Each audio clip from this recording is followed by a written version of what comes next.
Eric O'Keefe for the Land Report. You know, one thing we take a close look at is what motivates people to buy a piece of property.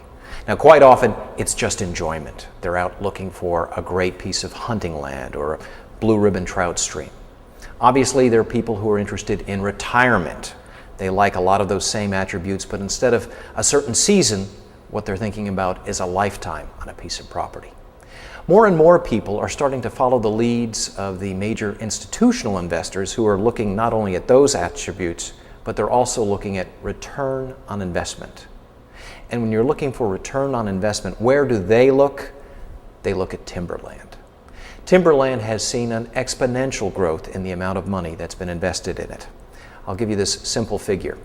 In 1989, $1 billion was invested in timberland by the major institutional players. And by that I mean the insurance companies and by the equity funds.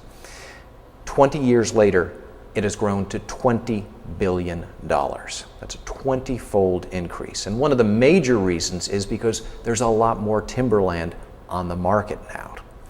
But driving it, you've got to keep in mind, is the fact that timberland historically has a great annual rate of return. And by that, the reason these players are looking at it is the 8 to 12% return that historically comes in each year. It's a combination of two factors. The first is the actual growth of the timberland. Usually comes in at about 6 to 8% per year.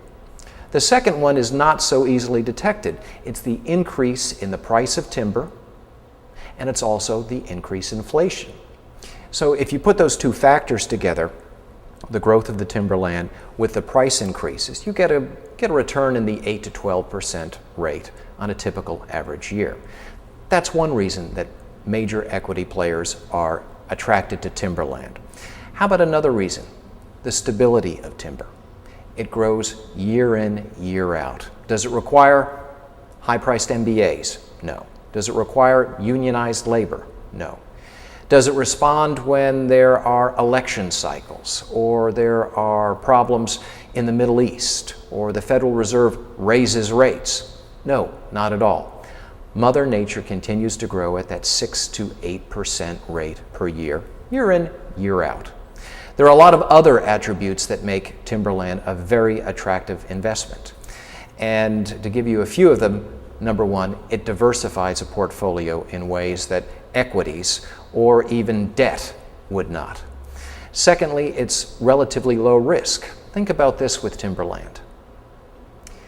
If you're having a bad year in the market in another crop, and it could be corn, it could be cattle, it could be a metal, how do you store it? How do you inventory it?